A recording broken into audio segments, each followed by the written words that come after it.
Vinay Sharma big B of the physics channel में आपका स्वागत है।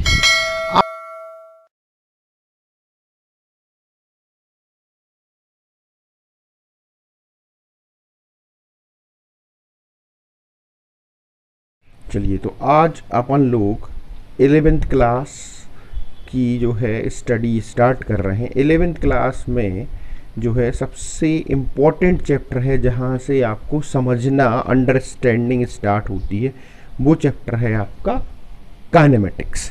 काइनेमेटिक्स से एक्चुअल फिजिक्स शुरू होती है, जहाँ से आपको फिजिक्स समझना स्टार्ट करना है। तो आज से अपन जो है काइनेमेटिक्स स्टार्ट कर रहे हैं, ठीक है। तो काइनेमेटिक्स क्या होती है, सबसे पहले आप ये समझे, ठीक है भाई। तो ये ग्रीक वर्ड से बना हुआ, काइने का मतलब होता है मोशन, ठीक है। मैटिक्स मतलब स्टडी। तो अपन मोशन की स्टडी करेंगे, इसमें उसका कॉज नहीं पढ़ेंगे। मोशन का कॉज क्या है, मतलब study of motion without its cause is called kinematics, ठीक है। मोशन का जो कॉज है वो फोर्स है, वो अपन पढ़ेंगे डायनामिक्स, मतलब न्यूटन्स लॉज ऑफ मोशन में, ठीक है। ये ध्यान रखें। चलिए, अब इसमें सबसे महत्वपूर्ण चीज़ जो है कहाँ से शुरू होती है, तो पहली चीज़ अपन को इसमें समझना पड़ता है कि मोशन एंड रेस्ट क्या है, ठीक है। तो मोशन और रेस्ट जो है बहुत रिलेटिव वर्ड है, ठीक है। रिलेटिव वर्ड है मतलब ऐसा हो सकता है कि एक ही ऑब्जेक्ट आपके लिए मोशन में हो और दूसरे आदमी के लिए रेस्ट में हो। देखिए, समझिए आप, जैसे ये एक ट्रेन है, इसके अंदर एक पर्सन है ए, इसके अंदर एक पर्सन है बी, ठीक है, और यहाँ पे बाहर एक पर्सन है सी। तो पर्सन ए के लिए पर्सन बी रेस्ट में है, जबकि सी के लिए पर्सन ए और बी मोशन में है। तो ए के रिलेटिव में बी रेस्ट में है, बी के रिलेटिव में ए रेस्ट में है, बट सी के रिलेटिव में ए और बी मोशन में है। तो ये महत्वपूर्ण चीज जो है समझने की जरूरत है, ठीक है, कि रेस्ट और मोशन रिलेटिव वर्ड है, ठीक है। इनमें कोई एब्सोल्यूट नहीं है कि मोशन हो रही है पक्का पता लग जाए, ऐसा। अब इसको समझने के लिए सबसे जरूरी चीज है कि इसकी ऑब्जर्वर, इसका मतलब ये है ऑब्जर्वर महत्वपूर्ण है, ठीक है। अब इसमें पहली चीज आपको पढ़नी पड़ेगी, वो है पोजीशन। पोजीशन क्या होती है, तो जो ऑब्जर्वर है वो किसी ऑब्जेक्ट को देख रहा है, तो देखने के लिए जो वो डिस्टेंस और डायरेक्शन को देखता है वो उस ऑब्जेक्ट की पोजीशन होती है। जैसे सपोज अपन मान लें कि ऑब्जर्वर यहाँ है, ये एक्स और वाई एक्सिस है, और ये कोई ऑब्जेक्ट है पी, इसको ये ऑब्जर्वर देख रहा है। तो ये जो ओपी लाइन है ये इसका पोजीशन वेक्टर होती है। अब अगर अपन स्ट्रेट लाइन में देखें पोजीशन को, स्ट्रेट लाइन मोशन हो रही है, ये पॉइंट ओ पर ऑब्जर्वर है, ये किसी पॉइंट पी पर आपकी ऑब्जेक्ट है, ये डिस्टेंस है एक्स, तो ये इस ऑब्जेक्ट की पोजीशन हो गई, ठीक है। तो इस तरीके से पोजीशन कोई दिक्कत वाली बात नहीं। अब पोजीशन के बाद इस चैप्टर में सबसे इंपॉर्टेंट जो वर्ड हैं, जो टेक्निकल वर्ड शुरू होते हैं, वो शुरू होते हैं आपके डिस्प्लेसमेंट एंड डिस्टेंस।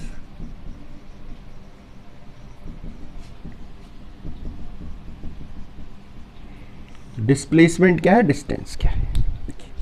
तो अब समझिए कि जितनी पाथ आप चलते हैं, सारे पाथ की लेंथ कहलाती है डिस्टेंस, माने actual path length is called displacement, distance. और डिस्प्लेसमेंट क्या है, minimum distance between initial point to final point.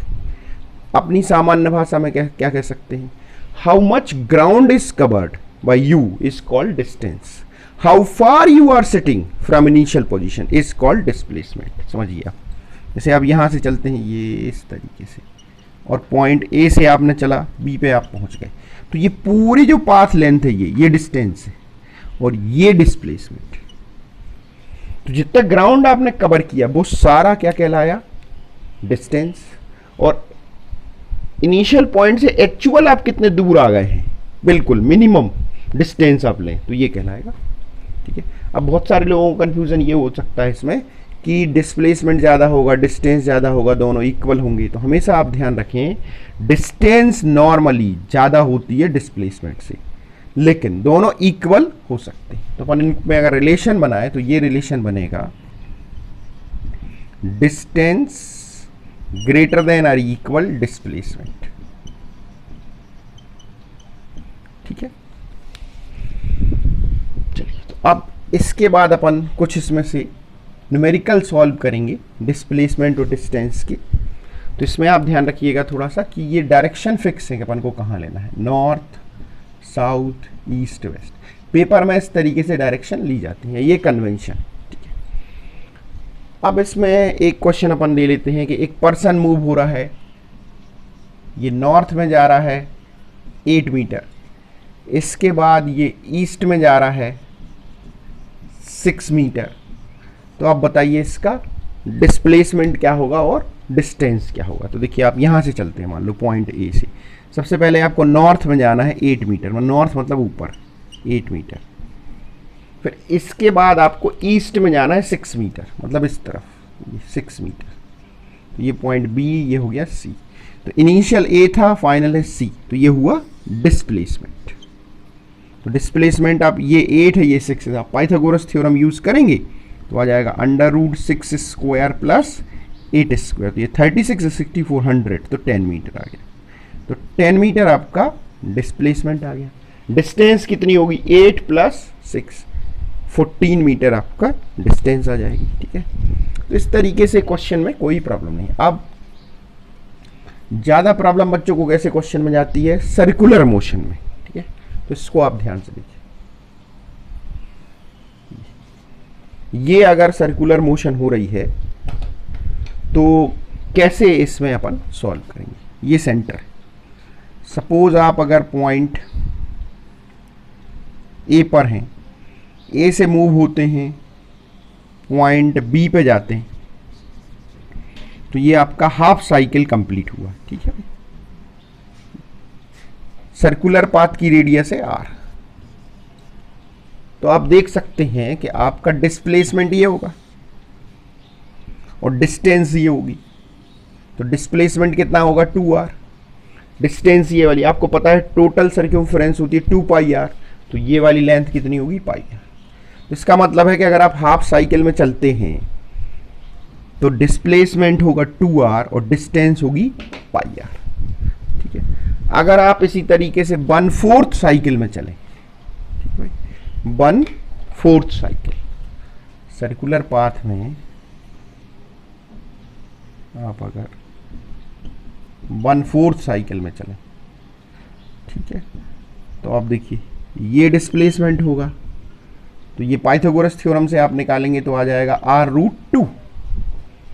ठीक है, और ये डिस्टेंस होगी, तो डिस्टेंस कितनी आएगी, डिस्टेंस आएगी 2πr डिवाइडेड बाई 4, क्योंकि ये टोटल सर्कम्फ्रेंस होता है 2πr, ये उसका 1/4 पार्ट है।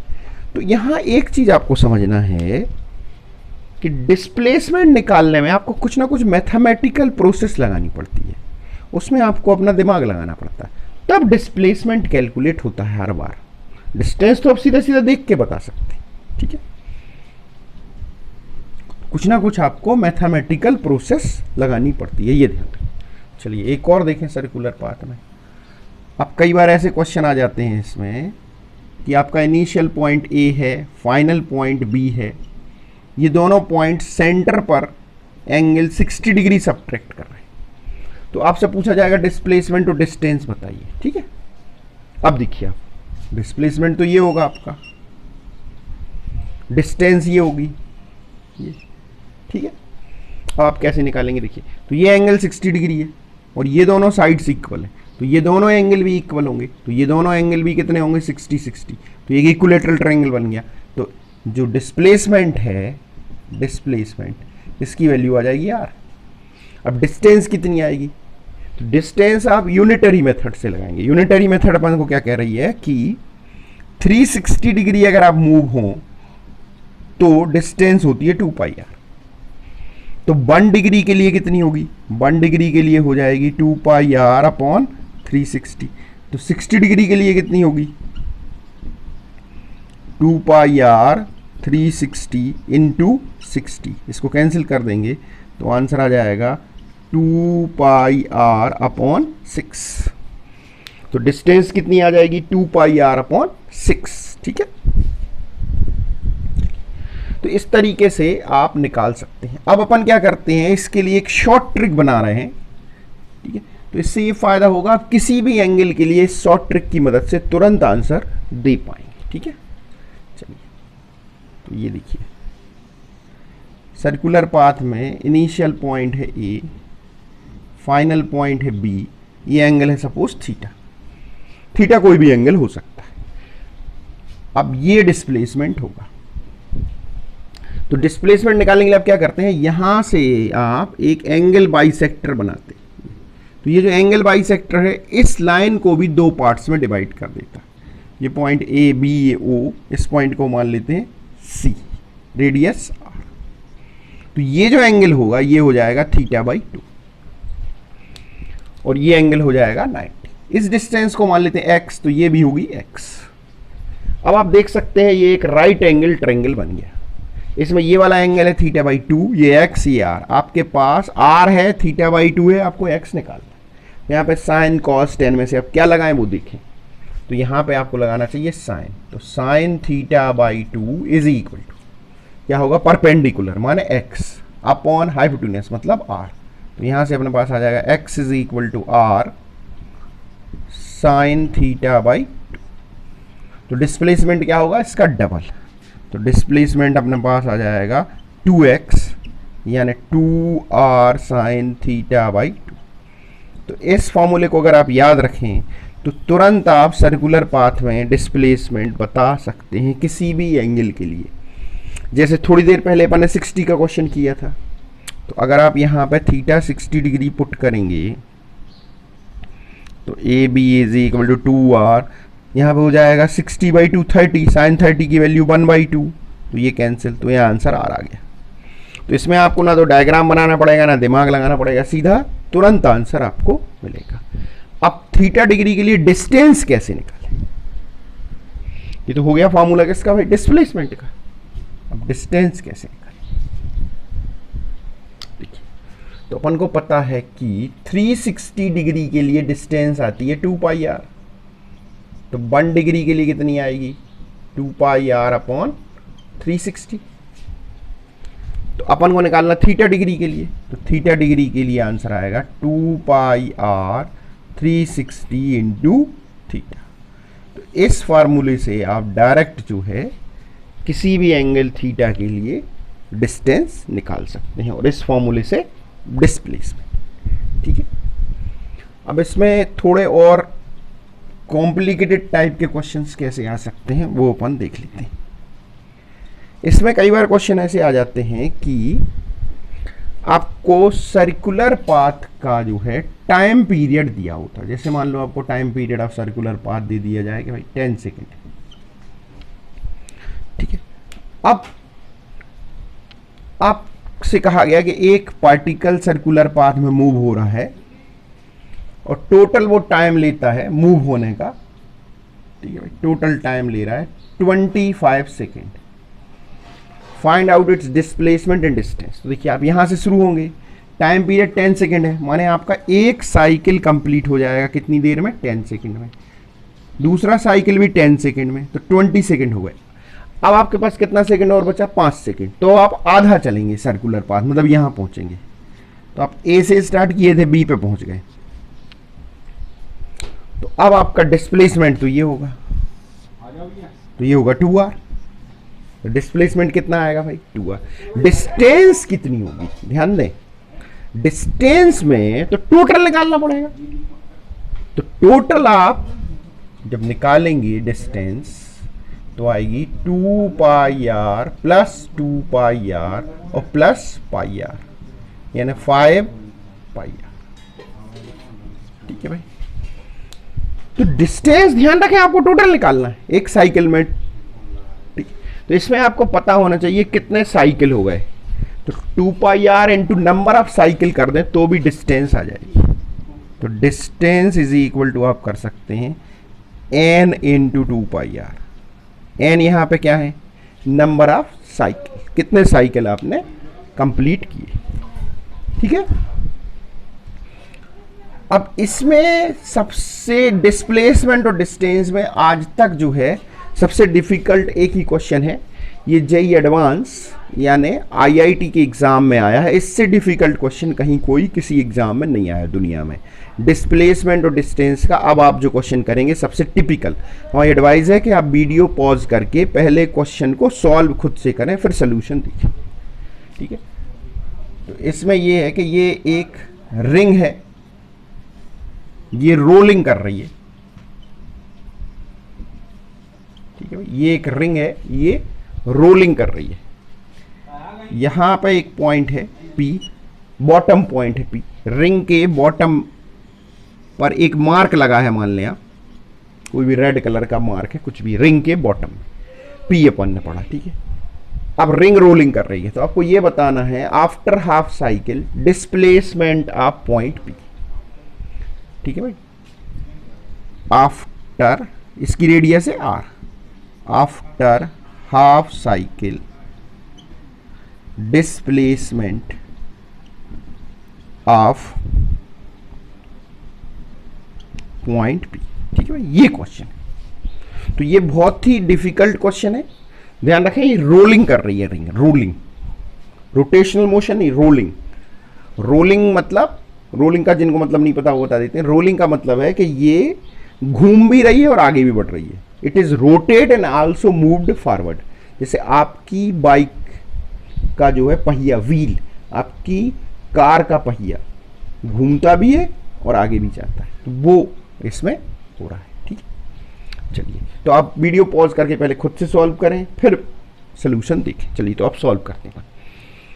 तो होगा ये कि रोलिंग मोशन में ये जो है रिंग थोड़ी सी आगे बढ़ जाएगी और ये ऊपर पहुंच जाएगा हाफ साइकिल में। तो ये कितनी आगे बढ़ जाएगी, ये हाफ साइकिल में आगे बढ़ेगी पाई आर, और ये कितने ऊपर पहुंच जाएगा 2r। ये पॉइंट मान लेते हैं P डैश, तो ये डिस्प्लेसमेंट होगा आपका।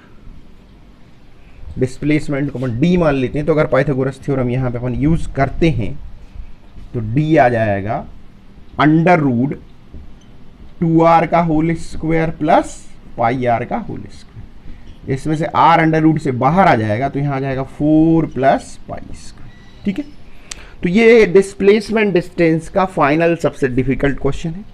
इसको अगर आप खुद से बना लेते हैं, खुद से कर लेते हैं, तो आप समझ जाएं कि जेई एडवांस में आप क्वालिफाई कर लेंगे। अगर हमारे सोल्यूशन बताने के बाद आप इसको कर लेते हैं, तो आप समझ जाएं कि आप नीट और जेई मेंस जैसे एग्जाम इजीली क्वालिफाइड कर सकते हैं।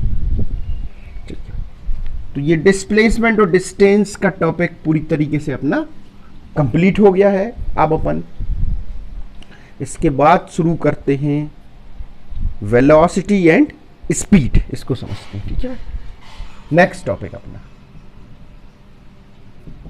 Velocity and speed.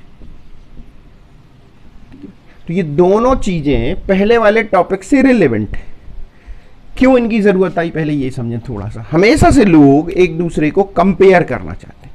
जैसे अभी अभी आपने 10th क्लास के एग्जाम का रिजल्ट देखा, उसमें रिजल्ट से लोग एक दूसरे को कंपेयर कर रहे हैं, किसके ज़्यादा मार्क्स आए, किसके कम आए, किस सब्जेक्ट में आए, फिर ऐसे अपने अपने तरीके से कंपेयर कर रहे हैं। तो ये पुराने टाइम से चल रहा है। तो कंपेयर करने के लिए ही वेलोसिटी और स्पीड की ज़रूरत पड़ी कि आप एक सेकेंड में कितना चल पाते हैं और दूसरा कितना चल पाता है, कंपेयर करने के लिए ये निकाला गया। ठीक है, तो डेफिनेशन कोई दिक्कत नहीं है, सबको पता ही है भाई। स्पीड की डेफिनेशन होती है डिस्टेंस पर यूनिट टाइम, माने डिस्टेंस अपॉन टाइम। यहां पर अगर अपन एवरेज कर दें, एवरेज, तो यहां पे आ जाएगा total, total distance, total time. ठीक है, इसी तरीके से अगर एवरेज वेलोसिटी निकाल ली हो, एवरेज वेलोसिटी, तो आ जाएगा total displacement upon total time. ठीक है, तो कोई दिक्कत नहीं है, ये अपन जानते हैं। तो पहले राउंड में अपन एवरेज ही पढ़ेंगे, एवरेज जब अच्छे से पढ़ लेंगे फिर इसके बाद इंस्टेंटेनियस पढ़ेंगे। ठीक है, तो पहले अपन एवरेज पर ही फोकस करेंगे। चलिए, तो पहले अपन जो है एक एग्जाम्पल से इनका डिफरेंस समझने की कोशिश करेंगे कि स्पीड क्या है और वेलोसिटी क्या है। यहाँ पे एक चीज़ ध्यान रखें कि स्पीड और डिस्टेंस स्केलर क्वांटिटी है, वेलोसिटी और डिस्प्लेसमेंट वेक्टर क्वांटिटी है। इनके पास एक पर्टिकुलर डायरेक्शन होती है। हालांकि वेक्टर अपन नेक्स्ट चैप्टर में बहुत डिटेल में पढ़ने वाले हैं। ठीक है, चलिए तो यहाँ से देखते हैं पॉइंट ए से आप जाते हैं बी पर।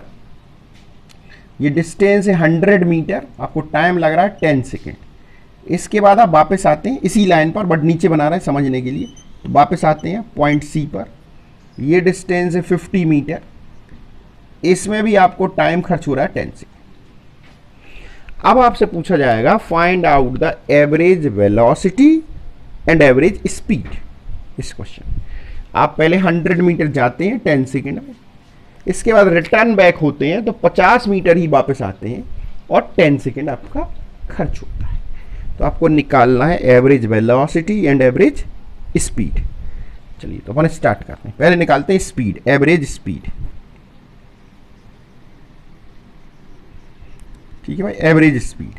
तो स्पीड में टोटल डिस्टेंस चाहिए, तो टोटल कितना गए, 100 गए 50 लौटे, तो 100 प्लस 50।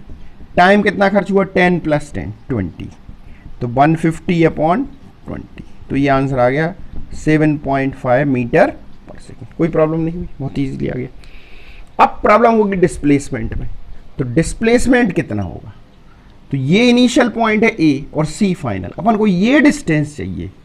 डिस्प्लेसमेंट में हमेशा कौन सी डिस्टेंस चाहिए पड़ती है, इनिशियल टू फाइनल। आप कहाँ से आए हैं, कौन सा पाथ चल के आए, कोई मतलब नहीं।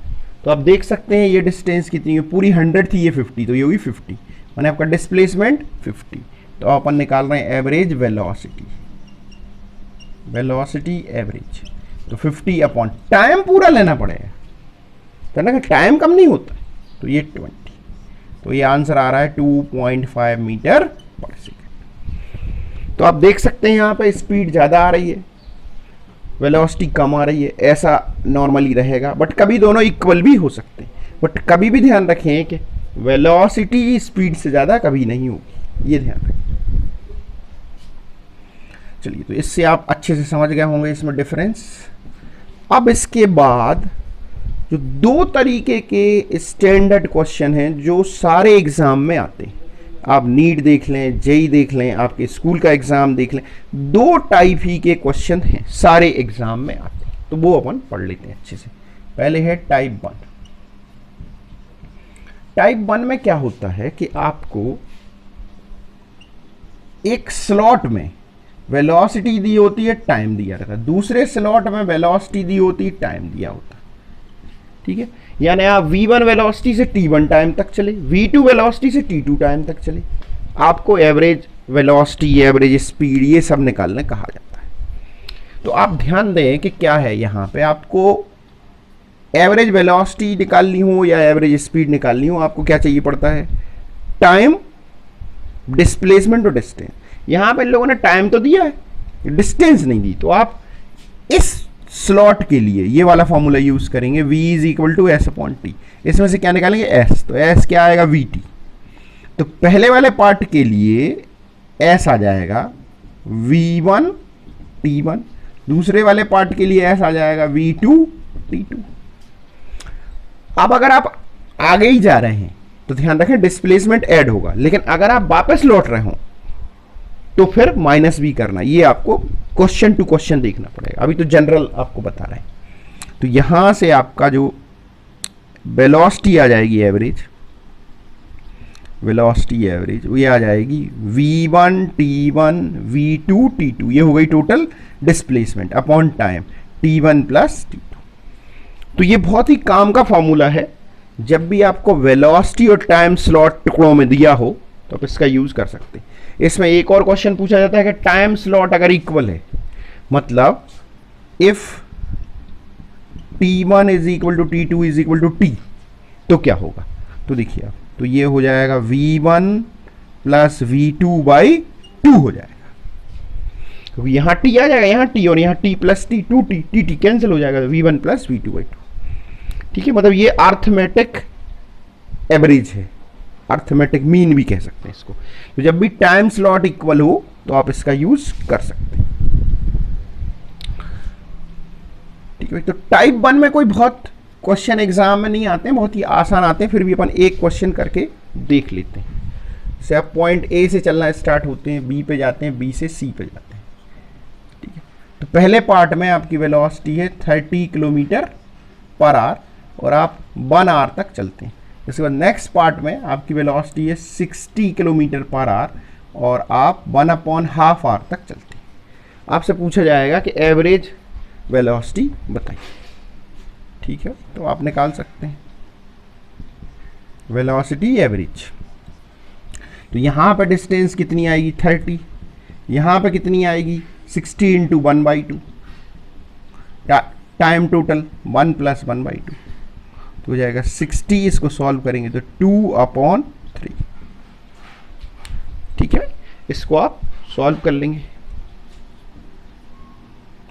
20, तो ये आंसर आ रहा 40 किलोमीटर पर आवर। तो इस तरीके से कोई दिक्कत नहीं होगी, इस तरीके से जो आपको जब वेलोसिटी और टाइम का स्लॉट दिया हो। अब जो टाइप 2 है, अब ध्यान रखें इसमें से ही आपको मैक्सिमम एग्जाम में क्वेश्चन टाइप 2 से ही मिलेंगे सारे एग्जाम में। ठीक है, टाइप 2 क्या है? टाइप 2 में आपको स्लॉट जो है इसमें V1 और इसकी डिस्टेंस S1 दी होती है, V2 S2। ये टाइप 2 है कि आप A से चले B पे पहुंचे, आपने डिस्टेंस कवर की कितनी S1, वेलोसिटी कितनी है V1, फिर S2 V2, ऐसे ऐसे चलते जा रहे हैं। तो अब ध्यान दो आप कि इसमें आपका टाइम नहीं है, तो आपको टाइम निकालना पड़ेगा। डिस्टेंस तो है, डिस्प्लेसमेंट तो है, तो टाइम आप इसी फॉर्मूले से निकालेंगे। V = S/T, तो T = होगा S/V। तो पहले पार्ट के लिए जो टाइम आएगा T1 वो आएगा S1/V1, दूसरे पार्ट के लिए जो टाइम आएगा वो आएगा S2/V2। तो अब आपकी जो एवरेज वेलोसिटी आ जाएगी, एवरेज ये आपके पास आ जाएगी S1 + S2। इसमें तो कोई दिक्कत नहीं, टाइम में क्या लिखना पड़ेगा आपको S1/V1 S2/V2। तो ये सबसे मोस्ट इंपॉर्टेंट फॉर्मूला है एवरेज वेलोसिटी का। नीट जेईई मेंस में आपको पक्का इससे क्वेश्चन मिलेंगे ही, तो आपको थोड़ा सा इसको मेमोरी में रखना चाहिए। S1 + S2 divided by S1/V1 + S2/V2। इसमें सबसे ज़्यादा आने वाला क्वेश्चन है कि ये S1 S2 इक्वल हो तब क्या होगा। If S1 = S2 = S। ठीक है, तो आप यहाँ पुट करेंगे तो एवरेज वेलोसिटी जो आएगी, एवरेज वेलोसिटी ये S + S S/V1 + S/V2। ठीक है, यहाँ पे ये S + S ऐड होके 2S हो जाएगा और इस S को कॉमन लेके कैंसिल कर दें तो यहाँ बचेगा 2/1/V1 + 1/V2। ठीक है भाई, इसको अब आप सॉल्व करेंगे। इसको अब सॉल्व करेंगे तो आंसर निकलेगा 2V1 × V2/V1 + V2। तो ये भी डायरेक्ट फॉर्मूला आप यूज कर सकते हैं। ठीक है, लेकिन ध्यान रखना है आपको फॉर्मूला यूज करने के पहले, ठीक है, कि डिस्प्लेसमेंट डिस्टेंस एक ही डायरेक्शन में है या अपोजिट में है, उसके हिसाब से आपको थोड़ा दिमाग लगाना। भी हम एग्जाम्पल बताएंगे तो समझ में आ जाएगा। तो ये एक फॉर्मूला हो गया और एक फॉर्मूला ये हो गया एवरेज वेलोसिटी का, दोनों आपको याद होना चाहिए। S1 + S2 divided by S1/V1 + S2/V2, most important फॉर्मूले। चलिए अब क्वेश्चन सॉल्व करते हैं। तो क्वेश्चन सॉल्व करने में आपको ध्यान रखना है, हमेशा थोड़ा सा दिमाग तो आपको लगाना पड़ेगा। ठीक है, तो देखिए सबसे पहले आप सपोज पॉइंट ए से मूव होते हैं बी पर और आपकी वेलोसिटी है 30 किलोमीटर पर आवर। इसके बाद रिटर्न बैक वापस आते हैं 60 किलोमीटर पर आवर से। तो अब आप ध्यान रखें, आप जहां से चले थे वहीं वापस आ गए हैं, तो आपका डिस्प्लेसमेंट 0 हो गया। तो आपसे पूछा जाए एवरेज वेलोसिटी, तो आपको आंसर 0 देना है। अब फार्मूले का यूज करने के पहले ये देख लेना है, इसलिए मैंने कहा फार्मूला आप आंख बंद करके यूज नहीं कर सकते। अब आपसे पूछा जाए एवरेज स्पीड, तो आप उस फॉर्मूले का यूज कर सकते हैं, क्योंकि डिस्टेंस इक्वल है, जितना आप गए उतनी वापस आए। तो एवरेज अगर आप निकालते हैं स्पीड तो आप निकाल सकते हैं 2v1 into V2 upon V1 plus V2, तो 2 इंटू 30 इंटू 60 अपॉन 90, तो ये इसको कैंसिल करें 3, तो ये आ जाएगा 40 मीटर पर आवर। ठीक है, तो ये थोड़ा सा आपको हमेशा ध्यान रखना पड़ेगा। दूसरे क्वेश्चन पे आ जाते हैं। नेक्स्ट क्वेश्चन ये है कि आप सपोज पॉइंट ए से चलना स्टार्ट करते हैं, बी तक जाते हैं, टोटल डिस्टेंस है x,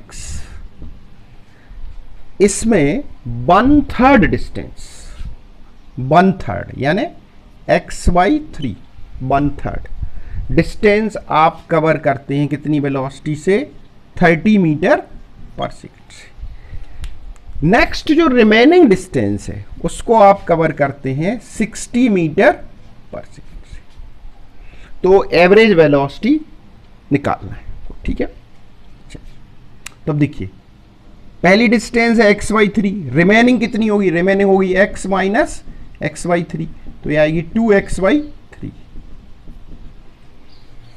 तो x/3 डिस्टेंस आपने कवर की 30 मीटर पर सेकंड से, रिमेनिंग कितनी बची 2x/3 आपने किससे कवर की है 60 मीटर पर सेकंड से। तो अब इसके लिए अपन ने डायरेक्ट जो फॉर्मूला बनाया था वो था s1 plus s2 upon s1 upon v1 plus s2 upon v2, इसमें पुट कर देंगे। तो s1 प्लस s2 कितना है x अपॉन s1 कितना है x/3, v1 कितना है 30, तो यहाँ 30 आ जाएगा, प्लस 2x/3 अपॉन 60। अब ध्यान दें आप 2 से इसको कैंसिल कर दें तो यहाँ बचेगा 30, अब ये 3 यहाँ आ जाएगा, ये 3 यहाँ आ जाएगा, तो ये हो जाएगा 90, तो यहाँ आपके पास आ जाएगा x upon 90 plus x upon 90, तो ये आ जाएगा x upon 2x upon 90, x cancel हो जाएंगे, ये हो जाएगा 90/2 यानी 45 मीटर पर सेकेंड। ठीक है भाई, तो थोड़ा कैलकुलेशन पे आपको ये एलसीएम वगैरह लेने पे आपको खुद ही ध्यान देना पड़ेगा, कैसे एलसीएम लेना, क्या करना है, इसमें मिस्टेक नहीं होनी चाहिए। नहीं तो नॉर्मली बच्चे ये जो एलसीएम वगैरह निकालने में मिस्टेक करता है, इसलिए ये क्वेश्चन गलत होता है, उसको फॉर्मूला तो पता होता है बच्चे।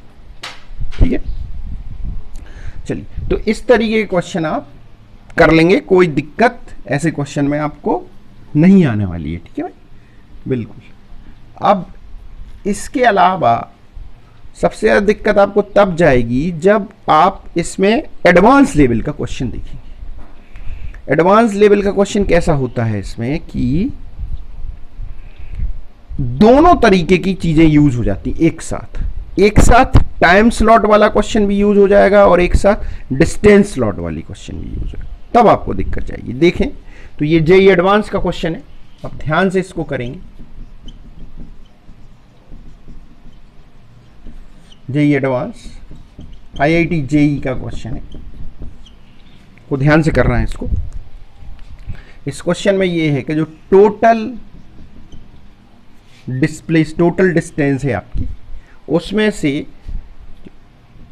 50% डिस्टेंस जो है उस टोटल में से 50% आप कवर करते हैं अपनी वेलोसिटी 30 मीटर पर सेकंड से।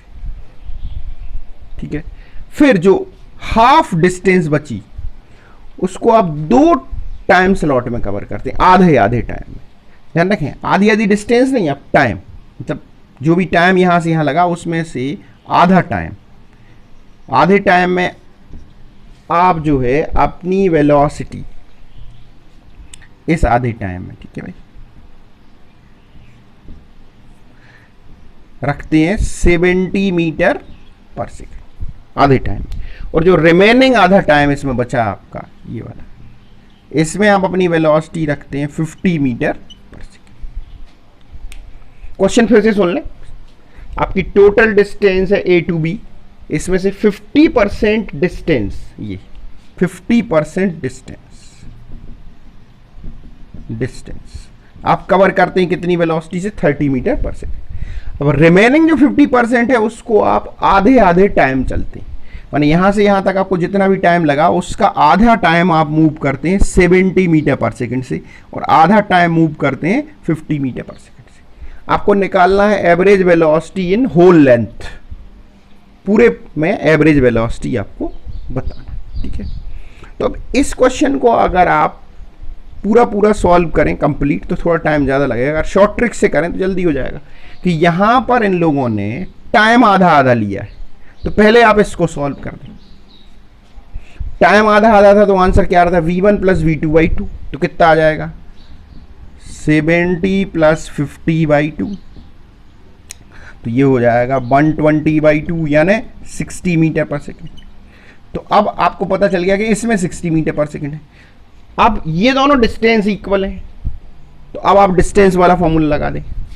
तो डिस्टेंस वाला क्या फॉर्मूला था, 2v1 into v2 upon v1 plus v2, तो 230 इंटू 60 अपॉन इनका सम होगा 90, इसको कैंसिल 3, तो ये आ जाएगा 20, तो आ जाएगा 40 मीटर पर सेकेंड फाइनल आंसर, ठीक है।